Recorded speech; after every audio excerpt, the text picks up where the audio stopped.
broke. How many of y'all feel like Washington has forgotten you? Serious question. How many of you are worried about paying your rent this month or buying groceries?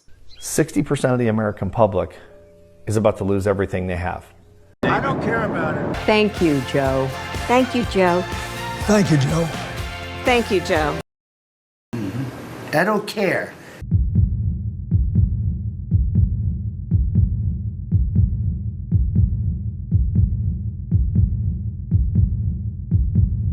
We are heading towards a crisis.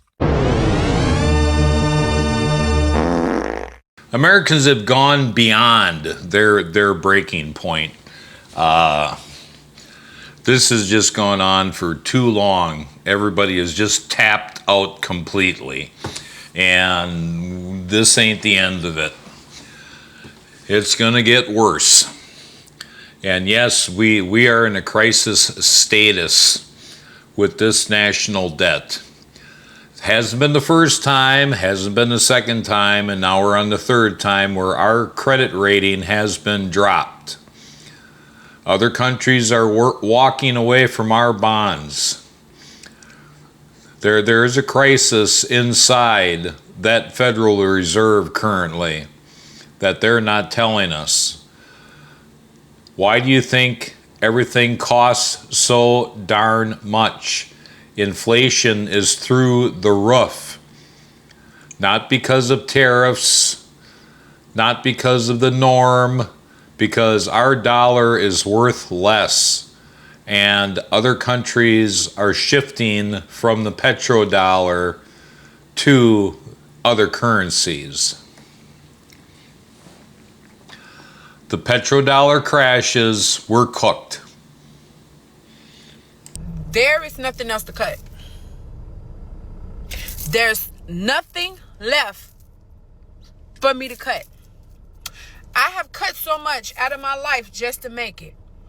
When I say everything is high, gas prices high, I'm filling up my tank every 3 to 4 business days. 3 to 4 business days. Everything is high. Food high. Light bills high. Gas bill high. Gas prices high. Rent is high. The sky is high. I am tired. I make the most money I've ever made in my life. It may not be much to a lot of people, but to me, it's a lot. I could potentially make up, not to put my financial business out there, potentially take home $2,400, depending on how I work. My thing is, I never see the money. I never see it. Where is it? Where did it go? It disappeared. It's in my account and poof, out. Gone. 2 seconds. Out of there. Gone. Like, just gone. I'm not understanding what is going on with this economy. I don't know what's happening, but I am tired of making the cuts. I bring my own lunch to work. I skip meals. I'm going to be a 2T by summer. I'm going to be a 2T by summer. I promise you. I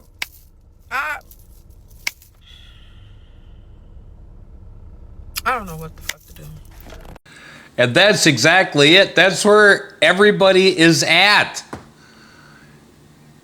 Even if you have a high income, even if you're earning a high income and you're surviving through this, great, but it's still costing you more. It's still costing you more that you could have used somewhere else.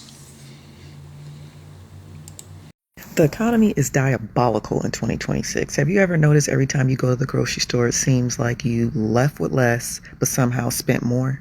Then you got to fill up your gas tank, pay a bill, and then you start asking yourself, how much longer is this going to go on? And I can dig it because I was asking myself the same exact question after I lost my income for the second time. And then I realized there was no point in me continuing to hope that the prices would start to go down. I couldn't keep hoping that life would get easier. I had to find a backup plan, another option. Yeah, it's almost become, and I'm blaming our government for this, okay? At this point, You almost have to have two sources of income to make it. Now, this crap started in the 60s, where they started wanting women in the workforce. Not just, the handful of them, not just the single ones. When we got into the 70s, mid-70s, that's when the government was pushing to get everybody into the workforce. Both the man and the woman, the husband and the wife, into the workforce.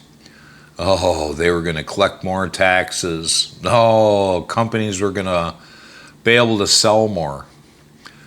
This is the end result of that bad decision back then. Piss poor child rearing. This is what we're seeing now from that bad decision back then. The cost of living in Ohio is getting more and more expensive each day. There is no reason why. I just had to spend $600 on my electricity bill for 1 month. And then our Senator John Husted says that we just need to make more money, and that Ohioans who are financially struggling are just not experienced at navigating the real world, whatever that means. Rent is through the roof. Gas is through the roof. Groceries are high. Clothes are high. Even ice cream is expensive. It's getting ridiculous. And I know I'm not the only one who deals with this, because all of my family, all of my friends are also dealing with this here in Ohio. Are y'all seeing anything that is crazy high right now? I mean, I know we all are dealing with the gas prices, but I don't know. Is anybody else's electricity super high? I've never had to pay $600 for 1 month of electricity. The rent prices in Ohio, in Stark County, are rising quicker than wages. How are we raising the rent but not the wages? It doesn't make sense to me. This is affecting real families in our communities. We need to be calling our representatives and telling them to do better. This is ridiculous. Yeah, make more money. Hell, that's easy. Yeah, just go make more money. I tell you what, you need to start letting us in on all those illegal stock trades with that insider information. Then we can all become millionaires and billionaires. There's an idea.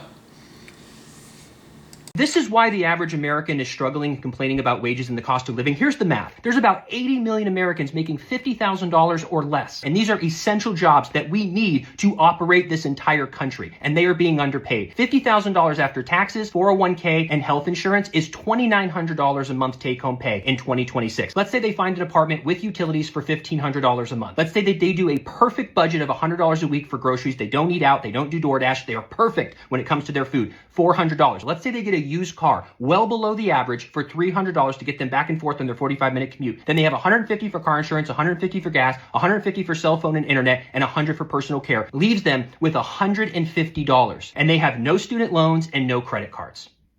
How is somebody in America in 2026 who is financially perfect, zero debt, investing in their 401k, budgeting to the dime, has $150 left over? How do they go on dates? How did they travel? God forbid, what if someone passes away in their family and they have to go travel out of state to the funeral, or a friend is getting married? They would have to put that on a credit card. We have built an economy that if you're perfect, you still have to have a second job in order to make progress. And it's so exhausting to hear people just throw out these things. Would you ever think about cutting your expenses? What are you going to cut? This person is perfect.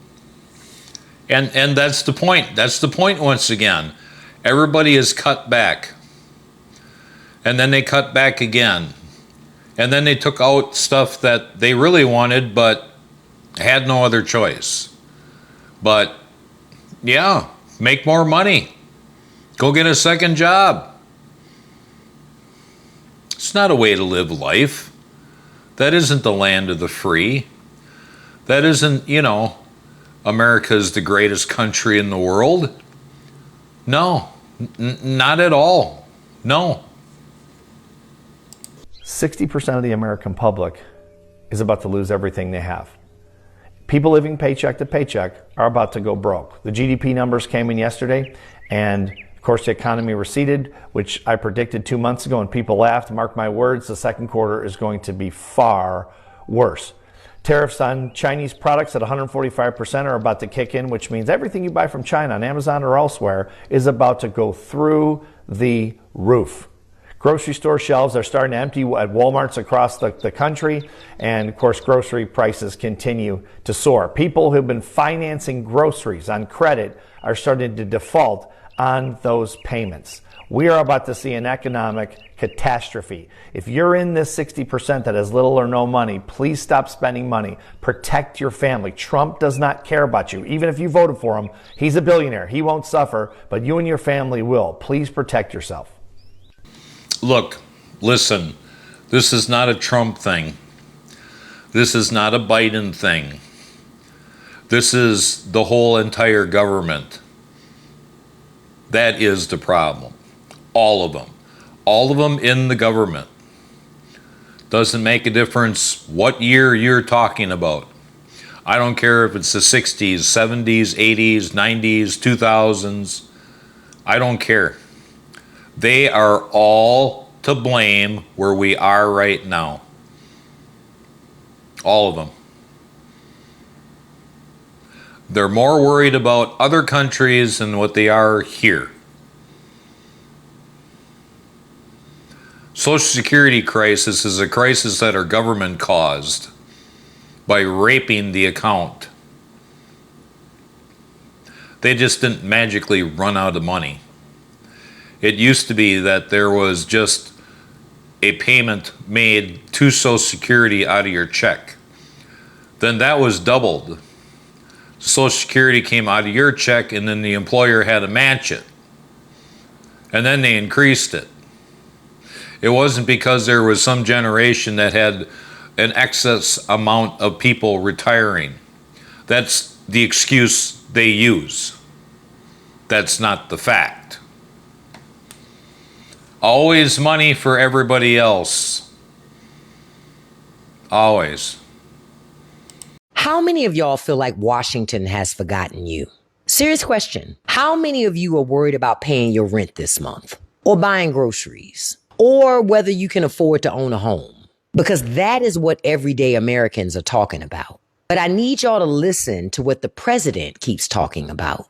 The SAVE Act. Making voting rules tighter. He even said he'd like to see housing prices go higher. Higher? People already feel like home ownership has become a members-only club. It's like the captain of the ship arguing over the seating chart while the boat is taking on water. That is the disconnect. Americans are asking a very simple question. How do I make it to next Friday? And I feel like Washington is having a completely different conversation. And at some point, folks are going to start having to ask themselves this one question. Are the people we elected actually solving the problems? Or are they creating the problems that we end up having to live with? Let's talk about it, because I don't think Washington really understands the conversation. Washington doesn't care about the conversation. Period, exclamation mark. They don't care. They are obnoxiously rich. They are worried about where they're going to get their next $1 million of election money from. And we don't fall into that category of being cared for. The parallels between 2026 and 1929 are so precise that it's like watching history repeat itself frame by frame. But when you line up today's charts and stats with 1929 and 2008, the patterns are almost identical. Now, right before the 1929 crash, stock prices rose way faster than company earnings, extreme speculation was everywhere, and Martian debt was at record highs, and people were believing that the market could never fall. And today, we're seeing the exact same thing. The S&P 500 Shiller PE ratio is above 40, the same level as 1929 and 2000. Technology stocks are rising faster than profits. Massive and highest ever options and leverage of debt is being used. Now, new investors are chasing hype because stocks are only going up. And when prices rise faster than the real economy, the fall becomes much, much bigger. And right now, the debt picture that we have right now looks just like 2008, but much bigger. The GFC back then was a debt crisis. People were borrowing way too much, banks were lending out way too aggressively, and one failure triggered the whole system. Today, global debt right now is 3 times higher than it was back in 2008. The US is adding $1 trillion of debt every 100 days. Banks hold huge amounts of derivatives. Property markets in the US, China, Canada, and Europe are overstretched. Corporate debt and credit card debt are hitting all-time highs. And if interest rates remain this high, this debt becomes unbearable and something will break. And this is where my value cycle framework fits in. Currently, we're not just facing one cycle, we're facing 3. The K-wave commodity cycle, the real estate 18-year cycle, and the debt cycle by Ray Dalio. At every peak, you get high inflation, high interest rates, expensive energy, currency problems, rising geopolitical tension, and then a big global reset. This is exactly what happened in 1873, 1920, 1979, and 2008. At the next peak, it's landing around 2026. Now, as always, I'm not telling you guys to panic. I'm telling you that I am preparing. I'm getting ready. Here's exactly what I'm doing. I'm holding more cash. I'm buying only strong companies with profits. I'm avoiding hype, and I'm preparing to buy when others are scared. Because after a big reset, the strongest bull runs in history are always born. And a quick note, I've been asked by people that if I believe this cycle so much, why am I not a billionaire yet? Well, it's a very simple answer. Because I can be wrong. Now, cycles are a framework, not a guarantee. So I never put everything that I have into one bet. I position size. I keep cash. I spread risk across high quality assets. Because in investing, staying alive is step 1. If I'm right, I win big over time. If I'm early or wrong, I don't get wiped out. The same philosophy that Warren Buffett has been following. Yeah, and the stock market is very highly manipulated now. You can find multiple companies that are bringing in quarterly profits that exceed the last quarter and exceed the last quarter. And you buy those stocks and they completely crash. It is put out on the news, it is put out on YouTube, it is put out on investment channels that, oh, this stock right here, boy, this is the stock to get. They've gone up continuously. And then people buy those stocks and they completely crash. It being done on purpose. Used to be that you could buy in the dip, make money. Now that's not the case. I do a lot of stock investing, a lot of stock buying and trading. And there are several companies that are just skyrocketing in profits. But only until these huge investment firms in the United States lift their holds do those actually go up. And then they just completely explode. That's called manipulation. 10 signs right now that you could be falling behind financially in 2026. And most people are going to miss these. They're going to think things like, I'm doing fine. I have a job. I'm making money. I'm a cool guy. Meanwhile, they're falling behind and might not realize it until there's a big hole that they have to dig themselves out of later. So today we're going to discuss in order the top 10 signs you're falling behind financially in 2026. I love a good list. Nobody's better at making lists than me. So that's what we're doing today. And here's what I want you to do. As we go through this list, keep score out of 10 and don't lie to yourself, because by the end of this, you're going to know exactly where you stand and your risk of falling behind financially. I'm really only here to scare you guys. You know that by now if you've been watching for a while. As always, if you like this kind of stuff, I'm painfully close to 100K subscribers. It would mean the world to me if you help me get there, if you like this type of content. I don't want you to be broke. I don't want money to be an issue. If you avoid these pitfalls, you'll probably be all right, especially the last few are super important. And speaking from personal experience too, I've been on both sides of this list before. I've been successful financially in my 20s and I'm approaching 30 later this year. I'm not a crazy millionaire or anything, but I'm doing very well. And most of this was learned through trial and error. So, don't beat yourself up too bad if it's not going well. By my mid-20s, I had a good job. I was making solid money, doing everything right on paper. But in reality, I was missing a lot of things I should have been doing. Many times I felt even unfulfilled deep down. So if some of these hit, that's actually probably a good thing because now you can do something about it. So let's get right into it. These will be a mix of of mindset things as well as concrete saving or investment goals. All right, sign number 10 that you're going to fall behind financially. You feel stuck, but you aren't doing anything. So for this first one, I'm going to introduce you to the two enemies many of us face, and that's paralysis and overthinking. If you're not doing anything to change your situation, that's like the ultimate way to fall behind. People sit there for years and they'll say, I don't know what to do next. Or maybe they know what to do next, but they spend forever analyzing and planning out every last detail. Or they spend that time not doing anything at all whatsoever. Just, spending time on your phone or something. What separates successful people from normal people, and it's really not much that separates them, is actually doing something about their situation. So instead of saying, I don't know anything about investing or money, where do I start? Start with doing some research, right? Go to Google, ask ChatGPT, watch YouTube videos, read books. Like, this is pretty much just what I did. Don't be helpless with it because you can do things, believe it or not. It just takes a little bit of agency, a little bit of action. Don't expect someone to just hand you everything about finance. My dad did this to me intentionally when I was little, and I'm glad he did. Whenever I needed help with my homework, I would go to my mom and she practically would do it for me. But my dad would say, I don't know, go on Google. You'll figure it out yourself. And he taught me from a young age that you have to take your life into your own hands by doing something. So ask yourself this in your life right now, because many of you feel it, that something's off, like you're not where you want to be. But at the same time, you're not really doing anything about it either. So that's where a lot of people stay stuck for years, especially financially. So if you are stuck, it could be an income problem. Look for ways to raise your income. If it's just a lack of education on money, there's plenty of resources out there. I'll try to put up a few on the screen, but please take action to change your situation. That's the only way you're going to avoid pitfalls at the end of the day. All right, sign number 9 that you're falling behind financially. You rely on only one income stream. So most people here have a job, and that's great. But the problem is that's likely your only income stream. And in the year 2026, that's risky. The normal path is a little bit risky. In the age of AI and layoffs, jobs are nowhere near as safe as they used to be. And if that one stream goes away, then everything goes away. That's just creating a single point of failure for yourself. That's really risky. If you're hoping that your job is just magically going to protect you forever, that's not really a plan. That's more of a dependency. The solution to this is to slowly but surely build things on the side while you still have a job. And it's going to give you great optionality later. Here's a list of the top side hustles on the screen right now. I've done many of these, and this is kind of the way to go in the new world. It's actually never been easier to build income like this. A couple of my favorite side hustles are obviously YouTube, making software, and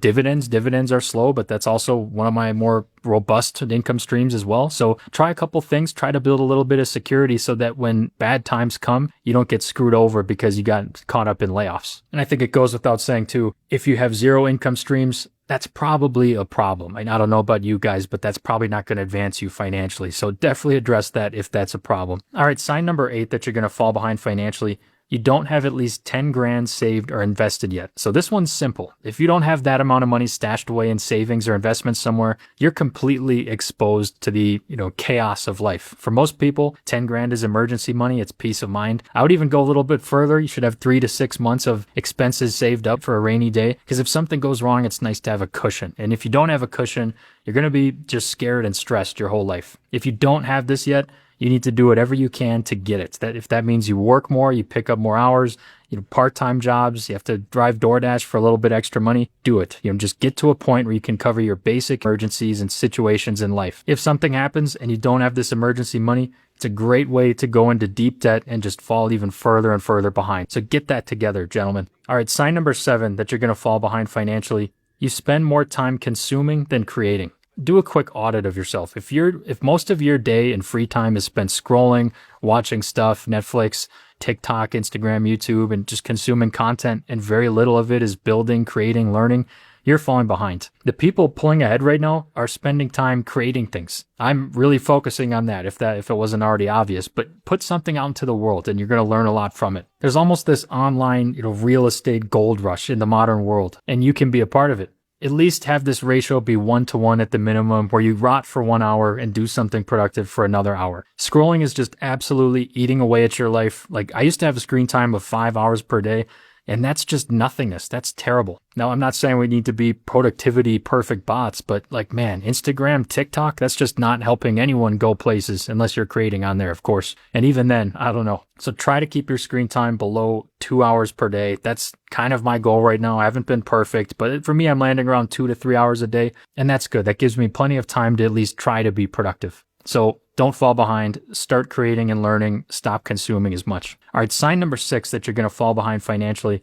Your expenses rise just as fast as your income. This happens to a lot of people where you make more money and then somehow nothing changes, or worse, you feel even more broke because you buy a nicer place, you eat out more, you buy a bunch of random subscriptions you forget about. I've done all this too, and a lot of times you don't even notice it's happening. You look up and say, "Where's my money going? How is there none left at the end of the month?" Income rising is a great thing. I don't want you to let the extra money go to waste. You need that gap, and you need to maintain the gap. I was living like a college kid when I had an engineering job, and I'm at least 100 grand richer now, if not more, because of that tiny decision. Resist the urge to spend money when you make more, and that's going to help you not fall behind. All right, sign number 5 that you're going to fall behind financially. You haven't learned a new skill in the past year. This could even be brought out to be more broad point. If you haven't improved anything about yourself in the last year, and I don't mean just watching videos about self-improvement, because that can be fake. You got to dive into the details sometimes. You need to study something that you could actually use to make money. Because if your skills haven't changed, your value's not changing. And in this world, it's moving pretty fast right now. But the good news is we have a ton of online free resources that you can go out there and find and learn a lot from. You can learn about how AI works. You can learn about creating content, starting a business. You can learn from some of the best businessmen in the world for free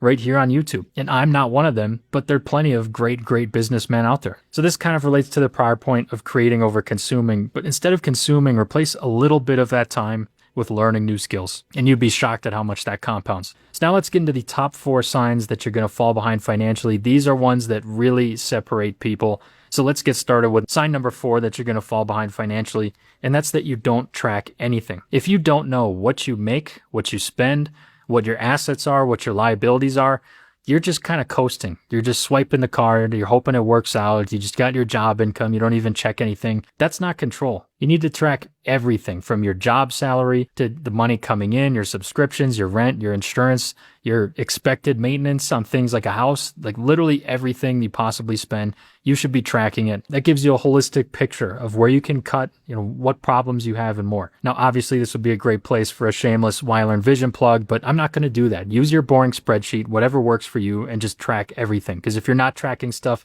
it's going to be really easy to fall behind over time because you have no idea what's going on. All right, sign number 3 that you're going to fall behind financially. Your income hasn't increased in 2 or more years. People stagnate all the time, and a lot of it's invisible. So inflation runs at about 2 to 3% per year, which means that you need a 2 or 3% raise every year to just keep the same level of spending. And if your income actually stays the same, you're not growing at all. You're actually making less money. If your income is flat, you're going backwards, you're going to fall behind. You should shoot for at least 5 to 10% more income per year, whether it's at work through a raise or outside of work. I gave myself a raise when I started my YouTube channel while I still had a 9 to 5. Everything's getting more expensive and more competitive. There's just no way to slice it. And if you're standing still and not trying ways to improve your income and raise your income, you're going to lose this battle. So sign number 3, your income's gone flat. Don't let that be a problem for too long. All right, sign number 2 that you're falling behind financially. You have zero ownership. If you think saving alone is going to save you, that's a very dangerous place to be. If you don't have any stocks, you don't have any real estate, no house, no assets, no business, you're in a lot of trouble right now. Even if you have income, that's not enough. You need to aggressively put your income towards owning things because that's the real divide right now. It's those who own things and those who don't. Sadly, the gap between the rich and the poor I only see it getting worse from here on out. So you have to really claw and scratch your way to get some ownership because that protects you from a lot of things. If you don't care what happens to housing prices if you own a house. Same with stocks. I feel like I'm already kind of positioned myself on the ownership side of this equation, but it took me a long time to get there. This is where you got to audit your situation. If you have no ownership, you have to focus on putting your income towards owning assets. Eventually, if you do that, you gain leverage over time, and eventually your net worth growth will be from your investment growth. The goal for all of us is to stop trading time for money eventually, and the only way to do that is to own things. If you have zero ownership right now, you got to get your ass in gear. There's just no way around it. Thankfully, it's very accessible. You can buy stuff. You can buy stocks pretty easily. You can start tomorrow. Housing, a little bit different. You can also own other things like an online business or software even. Get on the ownership side of the equation. Use capitalism to your advantage. All right, the number 1 sign that you're going to fall behind financially, is you're still playing defense instead of offense. Now, don't get me wrong, defense wins championships, but if you're just playing the game to not get fired, to just get by, to not run out of money or not look stupid or not get too far behind, that's not going to work. Right now, life is expensive and moving fast. The economy is really weird. AI is changing everything, so I get why people feel defensive, but you should only get defensive if you've already accumulated a lot of assets. The people pulling ahead right now aren't just protecting what they have. They're building, they're creating things, they're continuing to buy assets and start projects. That's going to make them harder to replace. Defense is saying, I hope my job keeps me safe, but the offense is saying, I'm going to go become valuable no matter what happens. Instead of saying, I'm going to start this when things calm down, you got to say something like, things are probably never going to calm down, so I got to start now. A lot of this clarity comes from action, fellas. You don't have to have the whole plan figured out, or you don't need to become rich overnight. But you do need to start playing offense. This means putting money away into investments. It means learning new skills. In 2026, just surviving is not a good strategy anymore. You got to be building something, whether it's a skill, a portfolio, a business, a network, a better body, a better mindset, or just a better life. If your entire plan's just sitting there saying, oh, hopefully nothing bad happens to me, then yeah, you're probably going to fall behind. Go on the offense. Let's make some things happen. I've made a lot of financial mistakes in my life. Absolutely. I've played it too safe many times. Just lately, the last few years, I've started to really go on the offense where I'm upskilling. I'm trying to find clients. I'm making content. I'm trying to live a life that I wanted to, and I waited too long for that. I waited till my late 20s.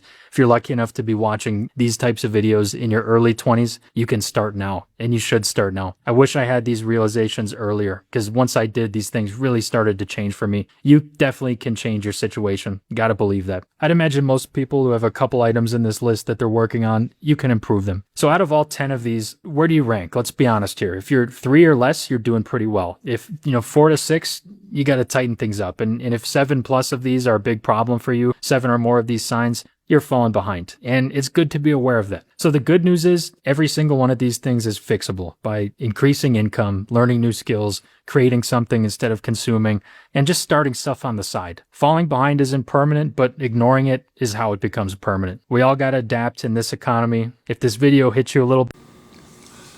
Yeah, so let me brag a little bit. In 2020 when